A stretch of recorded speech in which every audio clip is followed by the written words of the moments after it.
Louisa Rolls Vaughan was a Catholic convert who was passionate about raising holy children.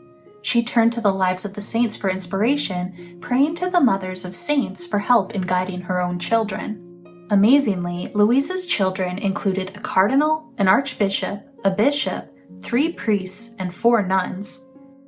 I think Louisa had the right idea using saintly lives for inspiration, so here are a few examples of saintly Catholic mothers that we can be inspired by today. Blessed Eurosia Fabris was a young Italian woman. When a young mother in her town died and left behind 2 young children, Eurosia volunteered to help care for them. She later married their father and had 9 more children. She opened their home to other children as well and became known as Mama Rosa. She raised her children to be good Catholics, and 3 of her sons would grow up to become priests. After her death in 1932, she became known as a model Catholic mother. She was beatified in 2005. Margherita Occhiena married a widower named Francesco Bosco in 1812, becoming a stepmother to his child. She would have 2 children of her own, Giuseppe and Giovanni, before her husband died and left her a 29-year-old widow. The young widow had to support her 3 children through a turbulent time of crisis and famine, but she made sure that God was at the center of their lives. She supported her son Giovanni in his vocation to the priesthood. She continued to assist Giovanni, known commonly as Don Bosco, in his work with poor and abandoned boys. She acted as a surrogate mother for them and was called Mama Margaret. She died in 1856 and was declared venerable 150 years later. Sofia Sheptytsky has been described as crystallized moral perfection. She was very religious and had 7 sons, though 2 died at an early age.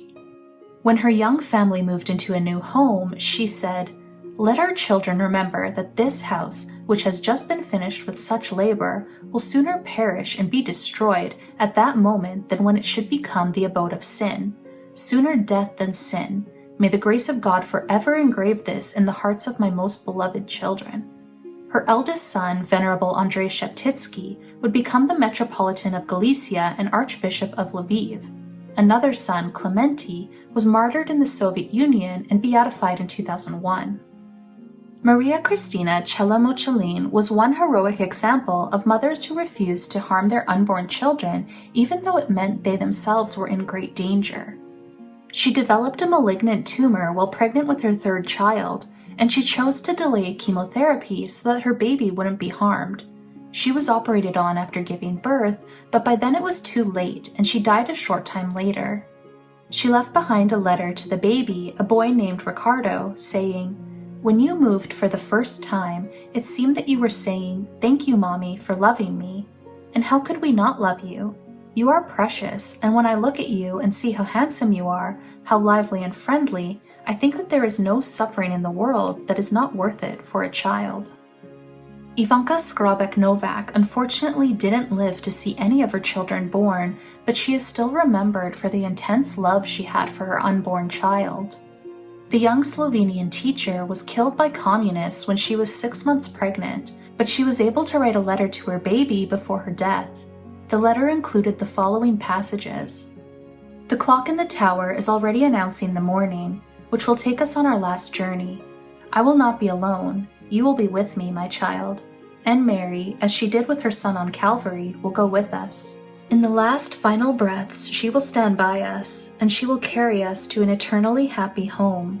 No one will ever again spoil this happiness for us, for we will be immersed in the eternal God, in the eternal peace of God. My child, just sleep. Mary is with us. Look, they are coming, they are coming." I conclude the video with this sad story because I think it's just so powerful that right up until the moment of her death, she was trying to comfort her unborn baby in any way she knew how. Her story and the other stories included here really show the power and the influence of Catholic mothers.